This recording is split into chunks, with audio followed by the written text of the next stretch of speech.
Les expressions du temps, deuxième partie. Aujourd'hui, today, ఈరోజు, hier, yesterday, నిన్న,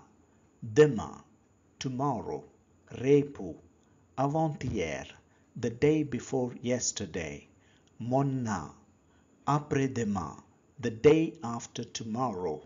ఎల్లుండి, la veille de, the day before, అంతకు ముందు రోజు, l'avant-veille de, 2 days before, రెండు రోజుల ముందు, le lendemain de, the day after, తర్వాత రోజు, le surlendemain de, surlendemain de, 2 days after, రెండు రోజుల తర్వాత, a calendrier, a calendar, ఒక calendar, a calendrier, a effeuiller, a block calendar, ఒక block calendar.